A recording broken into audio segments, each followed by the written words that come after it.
ကိုယ့်ရဲ့ချစ်သူကကိုယ်နဲ့ရုပ်ပိုင်းဆိုင်ရာထိတွေ့မှုမရှိဘဲဘလောက်ကြာကြာတောင်းခံနိုင်မလဲလို့ထင်ပါတယ်လေဒီလိုအနေဝေးသွားတာဟာချစ်ချင်းမေတ္တာညော့နေသွားလို့လားဒါမှမဟုတ်အမျိုးသမီးတွေမှာကိုမသိသေးတဲ့လျှို့ဝှက်ချက်တွေများရှိနေမလားဒီမေကွန်းတွေရဲ့အဖြေမှန်ကိုသိချင်နေတဲ့ဆိုရင်တော့ဒီဗီဒီယိုလေးကကိုယ့်အတွက်ပါပဲမင်္ဂလာပါရှင်တကယ်တော့အမျိုးသားအများစုက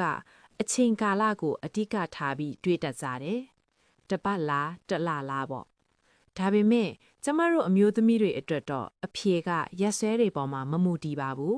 ။ပွင့်ပွင့်လင်းလင်းပြောရရင်ဆက်ဆိုင်ရေးတစ်ခုမှာအိတ်ခမ်းထဲကတာယာမှုဆိုတာဟင်းခတ်အမွေးကြိုင်လိုပါပဲ။မရှိမချစ်လိုအပ်ပေမဲ့အချစ်ဆိုတဲ့ဟင်းပွဲတစ်ပွဲလုံးတော့မဟုတ်ပြန်ဘူး။အမျိုးသမီးအများစုအတွက်ရုပ်ပိုင်းဆိုင်ရာဆက်ဆံမှုဆိုတာစိတ်ပိုင်းဆိုင်ရာလုံခြုံမှုနဲ့တိုက်ရိုက်ချိတ်ဆက်နေပါတယ်။မောင်တို့ကိုတို့တွေ့ထားရမှာကအမျိုးသမီးတွေဟာစိတ်နဲ့အရင်ချစ်ပြီးမှခန္ဓာနဲ့တုံ့ပြန်တတ်ကြတာပါ။တကယ်လို့နေ့စဉ်ဘဝမှာဂရုစိုက်မှုတွေကျင်နာမှုတွေနဲ့စိတ်ချင်းနှီးစပ်မှုတွေရှိနေမယ်ဆိုရင်ရက်အနှဲငယ်လောက်ဒါမှမဟုတ်အခြေအနေအရအနှဲငယ်လောက်ခွာနေရတာကပြဿနာမရှိပါဘူး။ဒါပေမဲ့စိတ်ချင်းဝေးကွာနေပြီဆိုရင်တော့တရက်ဆိုတာတောင်ကြာလွန်းနေပါလိမ့်မယ်။သူ့တဲ့ဒေသနာတွေနဲ့စစ်တမ်းတွေအရတော့စုံတွဲအများစုဟာတပတ်ကိုတစ်ကြိမ်လောက်ပုံမှန်ရှိတာကကြားမာတဲ့ဆက်ဆံရေးလို့ဆိုကြပါလေ။ဒါပေမဲ့ဒါကပုံမေကောက်ချသတ်မှတ်လို့မရပါဘူး။အမျိုးသမီးတွေဟာနေမကောင်းဖြစ်ချိန်စိတ်ဖိစီးမှုများချိန်သို့မဟုတ်ဟော်မုန်းအပြောင်းလဲဖြစ်ချိန်တွေမှာဒီကိစ္စကိုခက်ထမေးထားတတ်ကြပါတယ်။အဲ့ဒီအချိန်မှာကိုကနားလဲပေးပြီးဖေးမကူညီမယ်ဆိုရင်ပြန်လဲဆုံတွေ့တဲ့အချိန်မှာတန်ရောစင်ကပိုပြီးတောက်လောင်လာမှအသေးကြပါပဲ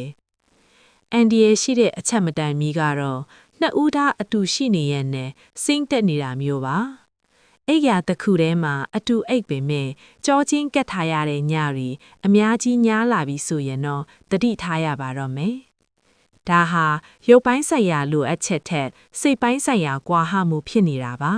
။ဒါကြောင့်ဘလောက်ကြာကြာနေရမလဲဆိုတာထက်ဘလောက်နှက်နှက်ဆိုင်ဆိုင်နားလည်နိုင်မလဲဆိုတာကပိုအရေးကြီးပါတယ်